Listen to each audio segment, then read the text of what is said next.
பாசத்துக்குரிய பாரதி ராஜாவின் பாட்டுக்கார Malaysia Vasudevan June மாதம் 15ஆம் தேதி பின்னணி பாடகர் மலேசியா வாசுதேவன் அவர்களின் பிறந்த தினமாக அமைகின்றது. இம்முறை பல வருடங்களுக்கு பிறகு பாரதி ராஜாவும் மலேசியா வாசுதேவனும் விண்ணிலிருந்து பேசிக்கொண்டிருப்பார்கள் இல்லையா? 16 வயதினிலே திரைப்படம் எத்தனை பேருக்கு வாழ்வு கொடுத்தது பாருங்கள். இயக்குனராக பாரதி ராஜாவுக்கும் உதவி இயக்குனராக கே பாக்யராஜுக்கும் அறிமுக பாடலாசிரியராக கங்கை அமரனுக்கும் இன்னும் இந்த படத்தில்தான் எனக்கு பின்னணி இசையமைக்க களம் கொடுத்திருக்கின்றாய் என்று இளையராஜா மனம் விட்டு சொல்லவும் இவர்களையெல்லாம் தாண்டி மலேசியா வாசுதேவன் அவர்களுக்கு ஒரு அடையாள திரைப்படமாகவும் இந்த திரைப்படம் அமைந்துவிட்டது. பண் சுமந்து வந்த மண்ணின் குரலாக அந்த மலேசியா வாசுதேவன் இயக்குனர் பாரதி ராஜா அவர்களது திரைப்பயணத்திலே தொடர்ந்தார். மலேசியா வாசுதேவன் அவர்களது முதல் திரையிசை பாடல் பாலு விக்கிர பத்மா என்ற இசையமைப்பாளர் வி குமார் அவர்களது இசையிலே டெல்லி டு மெட்ராஸ் என்ற திரைப்படத்தின் வழியாக 1972ஆம் ஆண்டிலே வெளியானது. அதனைத் தொடர்ந்து MS விஸ்வநாதன் அவர்களது இசையிலும் பாடியவர். ஏன் இளையராஜா இசையிலேயே உறவாடும் நெஞ்சம் திரைப்படத்திலே டியர் அங்கிள் என்ற பாடலை பாடுவதற்காக இளையராஜாவே தன்னுடைய காரில் அழைத்து கொண்டு தன் குருநாதரின் ஆசையை பெற வைத்து பாட வைத்ததாக மலேசியா வாசுதேவன் குறிப்பிட்டிருப்பார். உறவாடும் நெஞ்சம் திரைப்படத்திலே பாடும் பொழுது யுகேந்திரன் தாய் வயிற்றிலே 6 மாதம், யுகேந்திரன் பிறந்ததும் 16 வயதினிலே பாட்டு என்பார். மலேசியா வாசுதேவன் என்ற முழுமையான பாடகனை பிறக்க வைத்ததும் இந்த 16 வயதினிலே தான். 16 வயதினிலே திரைப்படத்தினுடைய பூஜை. அந்த பூஜையிலே SP பாலசுப்ரமணியம் அவர்கள் ஒரு பாடலை பாட வேண்டும். ஆனாலும் அவருக்கு குரல் கெட்டு போனதால் அந்த இடத்திலே மலேசியா வாசுதேவன் அந்த வாய்ப்பை பெறுகின்றார். செவ்வந்தி பூ முடிச்ச சின்னக்கா என்ற வாய்ப்பு இசைஞானி இளையராஜாவின் இசையிலே மலேசியா வாசுதேவனுக்கு வாய்க்கின்றது. அந்த பாடலிலே அவரோடு இணைந்து பாடியவர் பி சுசீலா அவர்கள். இங்கே ஒரு புதுமை என்னவென்றால் SP பாலசுப்ரமணியம் அவர்கள் தெலுங்கு, தமிழ், கன்னடம் என்று அறிமுகமான போது அவரோடு முதலாக ஜோடி கட்டிய குரல் பி சுசீலா. இங்கே மலேசியா வாசுதேவனுக்கு திருப்பு முனையாக அமைந்ததும் பி சுசீலாவின் குரல்தான். அதுவே அவருடைய தலையெழுத்தையும் மாற்றியது. எனக்கு ராசியான குரல் பி சுசீலாம்மா அவர்களுடைய குரல் என்பார் SP பாலசுப்ரமணியம். 16 வயதினிலே திரைப்படத்திலே இவ்விதம் செவ்வந்தி பூ முடிச்ச சின்னக்கா பாடல் மலேசியா வாசுதேவனுக்கு வாய்த்தாலும் அவருக்கு அதே படத்திலே ஒரு முழு பரிமாணத்தை அளித்த பாடல் ஆட்டுக்குட்டி முட்டையிற்று என்ற பாடல். அதுவே பின்னாளில் அவருக்கான முப்பரிமாண பாடல்களுக்கும் வித்திட்டது.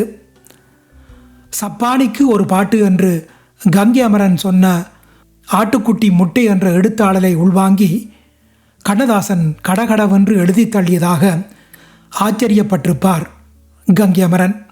இந்த பாடலிலே இவ்விதம் 2 ஆச்சரியங்கள். தென்றலே ஆசை கொண்டு தோகையை கலந்ததம்மா என்று சரணத்திலே வருகின்ற வரிகளை கடக்கும் பொழுது ஒரு உணர்வூட்டம் எழும். அதுதான் மலேசியா வாசுதேவன் என்ற மந்திர குரலின் ஜாலம்.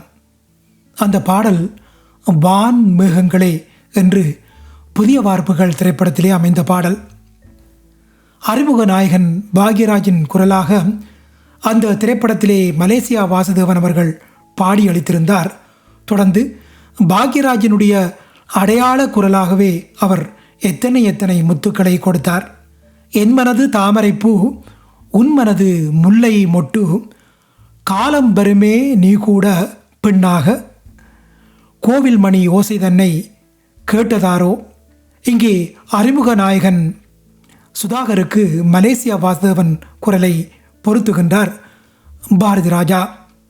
அதே படத்திலே வராத மாமணி பாட்டு மலர்களே நாதஸ்வரங்கள் என்ற பாடலை எப்படித்தான் நாம் மறக்க முடியும்? பூமியில் மேகங்கள் ஓடியாடும் யோகமே, மலையின் மீது ரதி உலாவும் நேரமே, சாயாத குன்றும் தாழாத நெஞ்சும் தாலாட்டு பாடாமல் தாயாகுமோ, ஆயிரம் மலர்களே மலருங்கள்.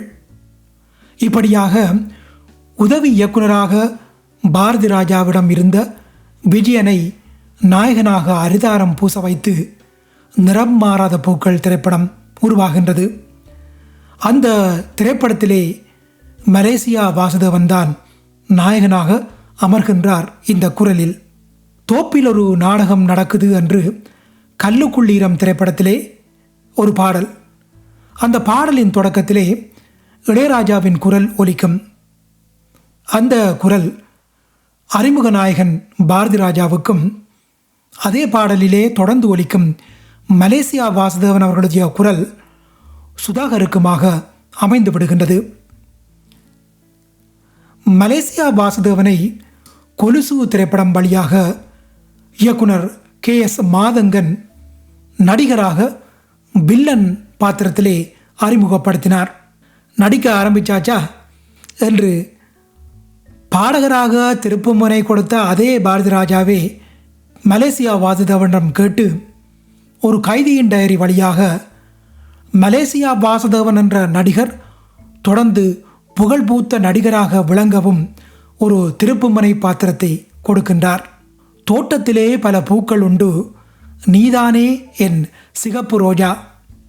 இந்த மின்மினிக்கு கண்ணில் ஒரு மின்னல் வந்தது. இப்படியாக சிகப்பு ரோஜாக்கள் திரைப்படத்திலே ஒரு பாடல். அந்த படத்தை எடுத்துக்கொண்டால் 2 கண்ணே கண்ணு என்று 2 பாடல்கள். அதிலே ஒரு பாடலை இளையராஜாவும் பாரதி ராஜாவும் மலேசியா வாசுதேவனுக்கே நேர்ந்து விட்டார்கள். ஆனந்த தேன் சிந்தும் பூஞ்சோலையில் அரிசி குத்தும் அக்கா மகளே, அட மூக்கியரே மூக்கம்மா என்று முத்தான 3 பாடல்கள் மண் வாசனை திரைப்படத்திலே. அங்கே அறிமுக நாயகன் பாண்டியனுக்கு மலேசியா வாசுதேவன் குரலை பாட வைத்து அழகு பார்த்தார்கள். அழகே உன்னை, டக்கர் டக்கர் பேபி என்று இன்னும் 2 மலேசியா வாசுதேவன் பாடிய பாடல்கள் பாரதி ராஜா அவர்களுடைய திரையோட்டத்திலே கரும்புள்ளியாக வந்த பாலிபமே பாவா என்ற அந்த திரைப்படத்திலே கூட அணி செய்தன. ஓ ஒரு தென்றல் புயலாகி வருமே என்று வேட்கையோடு எழுகின்ற புதுமை பெண்ணுக்கான குரலாக மலேசியா வாசுதேவன் அங்கும் அணி செய்தார். மலேசியா வாசுதேவன், இளையராஜா, பாரதி ராஜா என்ற கூட்டணியிலே கடலோர கவிதைகள் திரைப்படத்திலே SP பாலசுப்ரமணியம், இளையராஜா, ஜெயச்சந்திரன் என்று பாடிவிட்டார்கள். அங்கேயும் ஒரு பாடல் மலேசியா வாசுதேவனுக்கு போய் சேர்கின்றது. அடி ஆத்தாடி என்ற சோகராகத்திலே. பாரதி ராஜா அவர்களது திரைப்பயணத்திலே இசைஞானி இளையராஜாவோடு ஊடல் கொண்டிருந்த காலத்திலே தேவேந்திரனோடு சேர்ந்த போதும் பாரதி ராஜாவினுடைய ஜோடி குரலாக மொழிந்தவர் இந்த மலேசியா வாசுதேவன். வேதம் புதிது திரைப்படத்திலே மாட்டு வண்டி சாலையிலே என்று பாடியது அந்த குரல். ஹம்சலேகாவுடன் கொடி பறக்குது திரைப்படத்திலே பாரதி ராஜா இணைந்த பொழுதும் தொண்டைக்குள்ளே என்ற ஒரு பாடல் கிட்டியது.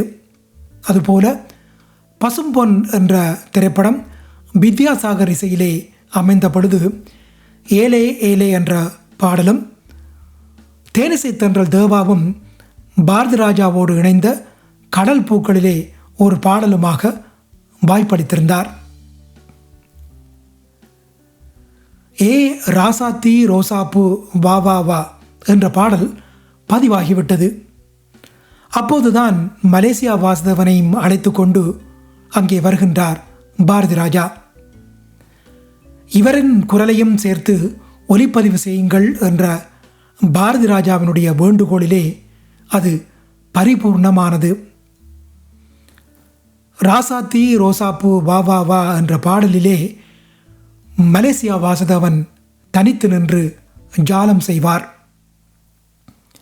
அந்த எண்ணியூர் தோழன் திரைப்படத்திலே குயிலுக்குப்பம் குயிலுக்குப்பம் கோபுரம் ஆனதென்ன என்ற பாடலை மலேசியா வாசுதேவனை தாண்டி யாரை நினைக்க முடியும்?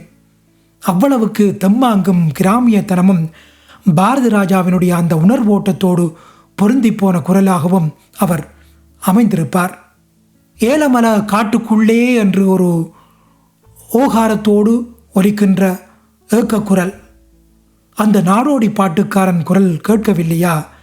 இந்த நாடோடி தென்றல் வழியே தென்கிழக்கு சீமையிலே செங்காத்து பூமியிலே ஏழைப்பட்ட சாதிக்கொரு ஈரம் இருக்கு. இப்படியாக இசைப்புயல் ஏஆர் ரஹ்மானின் இசையிலே கிழக்கு சீமையிலே திரைப்படத்தினுடைய அடிநாதமே இந்த மலேசியா வாசுதேவன் தானே. இதற்கெல்லாம் முத்தாய்ப்பாக காடு பொட்டல் காடு என்ற பாடல் கருத்தம்மா திரைப்படத்திலே பிறக்கின்றது.